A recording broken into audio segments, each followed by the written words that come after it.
The following program is a PBS Wisconsin original production. People in the United States do not want this war. People are against this war. Anti-war protests turn out in Wisconsin to oppose U.S. strikes against Iran, even as many Iranian Americans embrace the military intervention, hoping for change. I'm Frederica Freiberg. Tonight on Here and Now, we hear from both Wisconsin U.S. senators on the war with Iran, and exploratory drilling in the North Woods hopes to bring metallic mining back to Wisconsin.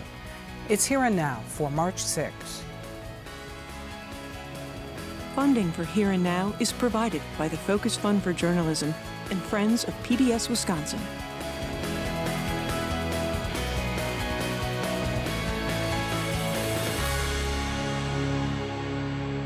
The U.S. war in Iran wages on with no let-up in sight. The Wisconsin Army National Guard has more than 400 troops on the ground in Kuwait and Iraq and were praised for their value to the mission by the U.S. commanding general. As to potential domestic threats, late this week, Senate Democrats once again blocked Department of Homeland Security funding, which Republicans pounced on. We asked Wisconsin U.S. senators about that issue and the war itself when we spoke with them just ahead of that DHS funding vote. We start with Democratic Senator Tammy Baldwin. Thanks very much for being here. Thanks for having me. So you voted this week in favor of a war powers resolution to block future U.S. military action in Iran. It failed mostly on party lines, but describe why you voted for it. Look, first of all, Americans have been clear they do not want another forever war in the Middle East. They want Congress and this president to be focused on needs at home, addressing the high cost of things like groceries, housing, childcare, and healthcare.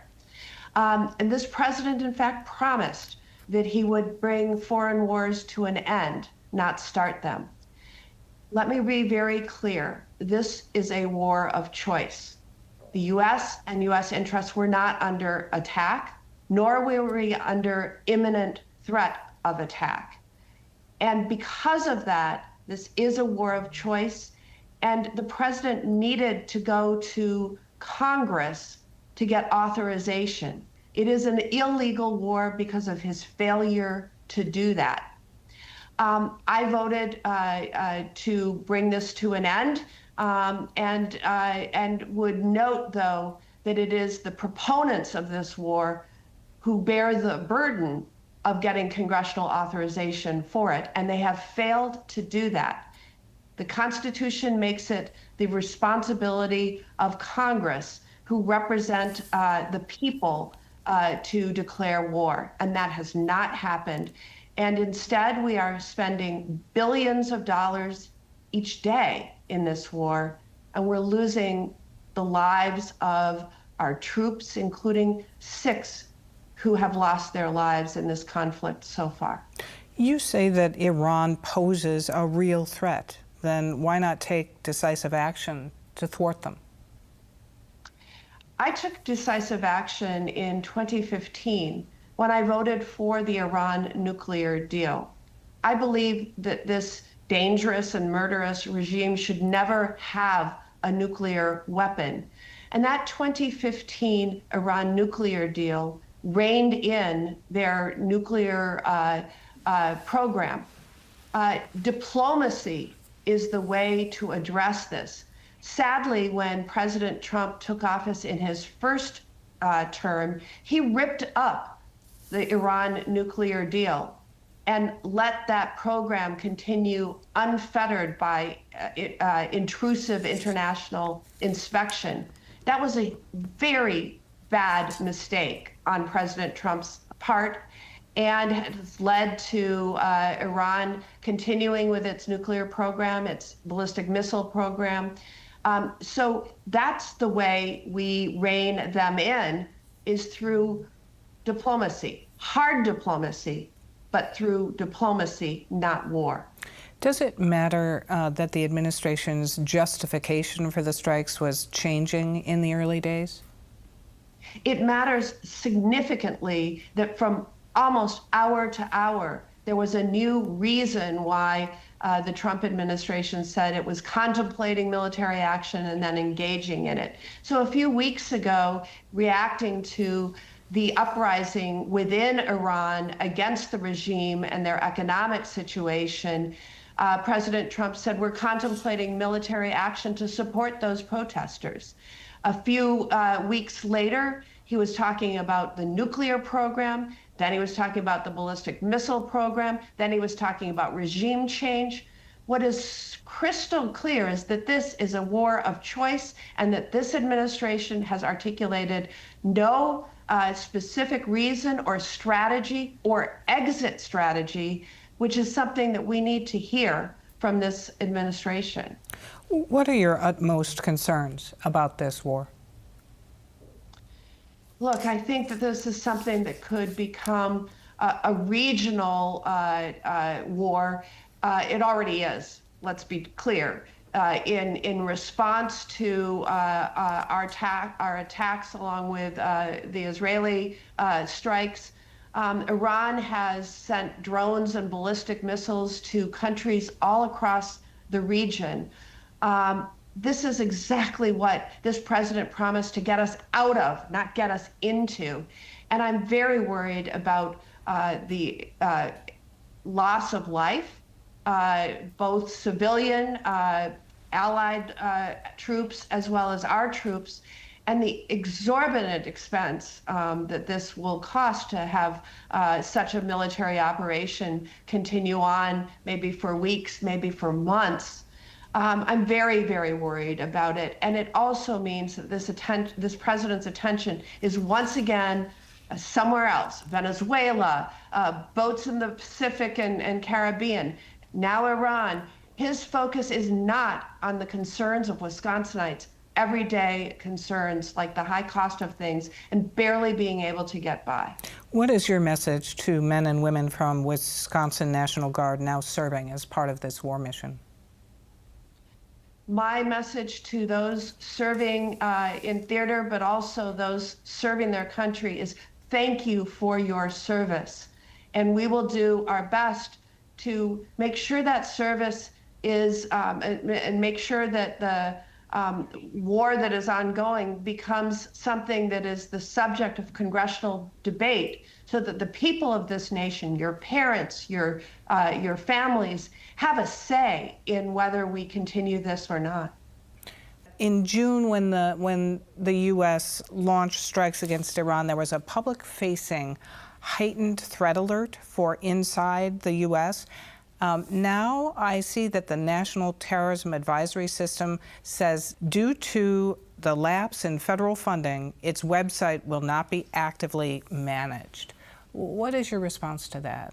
So Democrats are moving forward to make sure that the Department of Homeland Security operations are funded, except for ICE operations and Border Patrol operations, because they have shown themselves in our neighboring state of Minnesota, as well as other states, to be acting as rogue agencies, and they need to be reined in. But we're offering Republicans the opportunity to fund all other activities of the Department of Homeland Security, except for ICE and Border Patrol. We leave it there. Senator Tammy Baldwin, thank you so much. Thank you for having me. We turn now to Republican U.S. Senator Ron Johnson on the war with Iran. And Senator, thanks very much for being here. Thanks for having me on.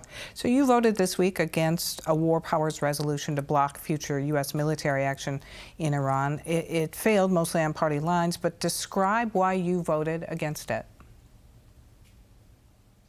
Well, first of all, we have to recognize Iran has been at war with us for 47 years. It's been a low-grade war, but they have the blood of hundreds, maybe thousands of Americans on their hands, the largest state sponsor of terror. They've declared that we are, death to America, death to Israel. They are a menace. They threaten world peace. They threaten regional peace. And at some point in time, we simply weren't going to be able to deal with them if they became a nuclear power or they built up their missile inventory to such an extent that you couldn't act. And President Trump decided this is the moment to act. You cannot have 535 commanders in chief. Quite honestly, even a full-blown discussion prior to the military action would have completely neutered our ability to take the type of decisive action we've taken. So again, the Constitution means something to me. We have a commander in chief. Yes, Congress is charged with declaring war, but we haven't declared war since World War II. And look at all the military interventions from both Republican and Democrat administrations. So this is the way things are right now. And when information really travels the speed of light, you've got to make quick decisions, and that's why we have a commander in chief. Does it matter in your mind that the administration's justification for the strikes was changeable in the first days? I think there's multiple reasons. Again, it's not like we declared war on Iran. They declared war on us. And this has just been ongoing. The threat has been persistent. And at some point in time, we were going to have to act. And good thing that we did act before it was too late. How do you think this will progress or escalate and ultimately end? Well, I think the administration, the president, has been very clear in terms of his war aims: destroy their missile capability, launchers, the actual missiles themselves, their manufacturing capabilities, destroy their navy so they can't, stop the flow of oil, make sure that they will never have a nuclear weapon. Those are three war aims. President Trump is highly reluctant to put boots on the ground. That's why he's encouraging the Iranian people. This is the moment of the regime's weakness. Take advantage of it. Take back your country. I sincerely hope Iranian people do that. But again, this is not, he's not going to ensure regime change. That's going to be up to the Iranian people. And I hope they do, because if they do, what we will be witnessing is just a historic opportunity to create far greater peace and stability, not only in the Middle East, but throughout the world. How concerning is it that this has spread to the entire region? Well, that's Iran's doing. I mean, that just shows what a persistent threat they are. Normally, if you go to war, you want to try and find allies. They're just creating greater enemies. So again, that just proves the point. Iran was going to have to be taken care of at some point in time. I guess this is that point in time. And I, for one, hope the regime falls and that the Iranian people take over Iran for the benefit of themselves. How does that work? How do the Iranians take over their country? It's going to be very difficult. I mean, there's no guarantee whatsoever. There's 200,000 in the Revolutionary Guard. There's another 600,000 in their militias, the brutal militias that slaughtered 32,000 Iranians in just a few days. There were 16 or 17,000 executions in the French Revolution, 2,000 to 5,000 executions during the Spanish Inquisition. Just puts the Iranian regime, how brutal they are, just in context. So, and this is an evil regime. The sooner they're gone, the better. What is your message to men and women from Wisconsin now serving as part of the war mission? First of all, thank you for your service and Godspeed. It's tragic. I mean, we have a mom from Wisconsin who lost her daughter from White Bear Lake. I mean, and you read about that. It's just absolutely tragic. So nobody wants to see these types of fatalities.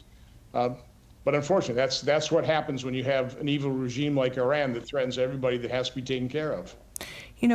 This question, is it the United States' right to take out other countries' rulers, even with the Ronald Reagan executive order that bans such assassinations?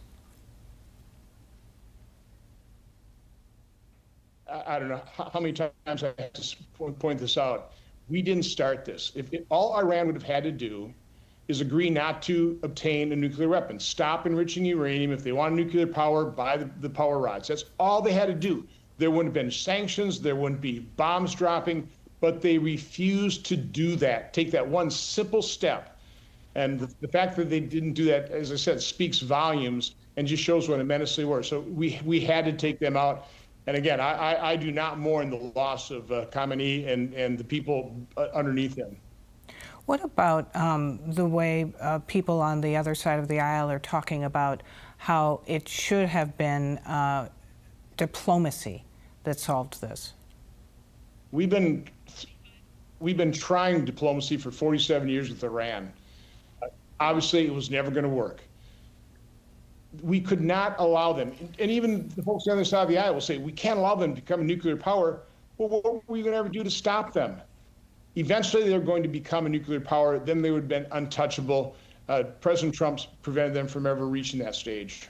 Now the National Terrorism Advisory System says, due to the lapse in federal funding, the website will not be actively managed. So what is your response to that? We ought to fund DHS. No, I mean, it's incredible to me that, at this moment of danger for our homeland, Democrats are still digging their heels in, not funding DHS. And the excuse they're using is they want to defund ICE. Well, ICE is fully funded. ICE agents are getting paychecks. It's the other components of DHS that aren't, and there are a lot of components of DHS that work to try and keep us safe. So I think it's unconscionable the Democrats are refusing to fund DHS. All right, Senator Johnson, thank you very much. Have a good day. Right now in northern Wisconsin, crews are working around the clock to drill deep into the bedrock. It's called exploratory drilling, and the goal is to determine if a deposit of copper, gold, and other minerals in the rock is rich enough to bring metallic sulfide mining back to the state. Here and Now senior political reporter Zach Schultz has the story. What we have going on here is the drilling process has just started. It's a Sunday morning in the Chequamegon-Nicolet National Forest in Taylor County. A drill team out of Minnesota is making the final site preparations, digging a sump pit that will hold cuttings from the drilling that is about to begin. Steve Donahue is on the board of directors for Greenlight Metals, the company behind the exploratory drilling.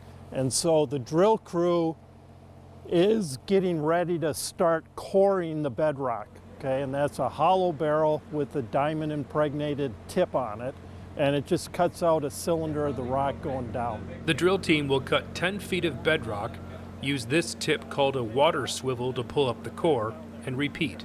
This particular hole will go down about 1,500 feet. Greenlight's field geologists will then box up the cores and bring them back to their facility. They log the geology, process the core, cut it up into segments, send it off to a lab where the lab tests it for things like copper and gold and tellurium. Greenlight Metals conducted exploratory drilling at the site last summer. What we're seeing is about 2 to 3% copper in the ore, or what we would call ore. If you look at the average deposit that's being mined in the world, it's maybe 0.5%. The site is known as the Bend deposit, and it was first identified and explored in the 1980s. So each of these is a drill hole. Eric Quigley is Greenlight Metals' Director of Exploration. A computer model shows every exploratory hole drilled at the site in the last 40 years. That red represents the copper, primarily the copper and gold mineralization that we've identified. The current drilling is trying to expand the picture to see if the deposit runs deeper than previously known. The cores from last summer were promising. They used a red marker to circle flecks of gold in the bedrock. The visible gold within, I think, is about roughly 2 meters, probably averaging about a third of an ounce per ton, which is extremely high-grade material. They have conservative projections of what's in the Bend deposit. 4 million tons of ore, copper grade ore that was about 1 to 2% copper with good grades of gold, and now we're finding tellurium in there. What we're hoping to do is to expand the tonnage of that by drilling other areas around this deposit. The results were enough for Greenlight Metals to secure another $11 million in funding from investors to continue the exploratory drilling. But that doesn't mean a mine is coming to Taylor County in the immediate future. So we're years away from being at the point where we would actually start the permitting process with the DNR and the federal government on an actual mine out there. Previous mining proposals in Wisconsin have received hostile reactions, so Greenlight Metals is being proactive in community outreach, presenting updates to groups like the Westboro Town Board. We want to be coming in and talking to you and other local units of government because I think your input is going to be important, and we want to factor that in. The public, I would say, is about 70% enthusiastic about the potential, and then there's another group of people who obviously have concerns about what it means for the environment. Right now, you guys take water from the Yellow River to do the drilling. What is there in the permit that maintains a minimum flow in the Yellow River? The concerns are primarily focused on environmental impact. The Bend deposit is under national forest land and just a few hundred yards from the Yellow River. We just keep each other informed about the issues protecting the environment. Scott Stahlheim and Kathy Maurer are part of a group called Friends of the Yellow River. I think there should not be mining in this area for a lot of those reasons. That's my personal opinion, and I think many of the Friends of the Yellow River would feel that way. The group is small and private, mainly focused on educating members. An open question is whether they should become more public and vocal. We had quite a few people with different opinions. Some people say that because it's just exploratory mining that, well, it doesn't matter much. And until a real mine comes, then we'll start to worry about it. I think it's a fundamentally incompatible land use to have on our national forest. One group that is publicly opposing the drilling is the Wisconsin chapter of the Sierra Club.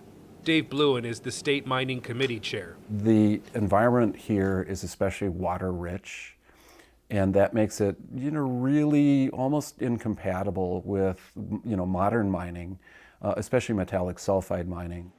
The issue is the copper and gold are found within bedrock heavy with sulfides, as you can see in the cores from the Bend deposit. There's a very stark contrast between the unmineralized rock and the heavy sulfide content. After the ore is mined, it has to be processed. Sulfides in the rock produce acid when exposed to air and water. Imagine a finely ground up, almost powdery waste material that's left over from the processing to skim off the metals in the first place. And you have this acid-producing material that is chock full of nasty toxics that if they get into groundwater or surface waters or wetlands are absolutely polluting and damaging to the environment. So this includes lead, mercury, arsenic. Most of the environmental damage from metallic sulfide mining comes from leaks at the tailings facilities polluting the groundwater. That's an area that has gone through tremendous changes in terms of how the tailings facilities are managed. This video shows the processing plant and tailings facility for the Eagle Mine, a metallic sulfide copper mine in the Upper Peninsula of Michigan. Donahue says they don't have designs yet, but a processing facility in Wisconsin would have an engineered liner and a drainage system and would be capped at the end of its lifespan. So it's very analogous to what you would see for a municipal waste landfill. He also says the ore wouldn't be processed in the national forest. Bend is one of 4 deposits across northern Wisconsin they would hope to mine, and the processing and tailings facility would be at one centralized location. And that allows us to then capitalize, create economies of scale, where we can have a pipeline of projects that over a generation or multiple generations are feeding into that operation. Bluen says Greenlight is the 4th company to explore Bend, and each previous effort has shown it wasn't economically viable. The overall deposit at Bend is under 2% copper, meaning 98% of the material that comes out is waste. Donahue says a lot has changed since the last exploration at Bend. For one, the demand for copper is up, raising the price for copper. So there's a lot more demand in the system because of things like AI, electric vehicles, building out the electric grid. It's going to take a lot of copper. They've also discovered a rare earth element called tellurium, labeled by the U.S. as critical to the creation of solar panels. In the drill program that was completed this past summer, the assay data indicated about 340, 350 grams of tellurium per ton in the material. The old argument for mining in Wisconsin focused on the miner on the flag or the need for jobs, but the new argument is national security. We're very reliant on foreign sources for many critical metals. If we don't want to be dependent on adversaries for these critical metals, we're going to have to do it here domestically. Bluin isn't buying the national security argument simply because Bend isn't big enough to factor in. In terms of the amount of minerals that, or metals that a Bend deposit can produce, it's not going to dent or make any real difference in terms of national security for the United States. Bluin understands any mining permit is years away, but even the exploratory drilling comes with concerns. It's concerning to us because, that potential, and they've described it as a potential mining district across northern Wisconsin, is deeply concerning. Every potential proposal results in risk to the environment, to air, to water, to habitat, in multiple locations forever. Donahue reiterates there is a lot more drilling and a lot of studies to go, but at some point in the future, the economics will make the Bend deposit viable. If you look at these types of belts across the world, this is one of the larger undeveloped belts of its type in the world. So from that perspective, I think very confident that there will be mining again in Wisconsin. Reporting from Taylor County, I'm Zach Schultz for Here and Now. For more on this and other issues facing Wisconsin, visit our website at pbswisconsin.org and then click on the News tab. That's our program for tonight. I'm Frederica Freiberg. Have a good weekend.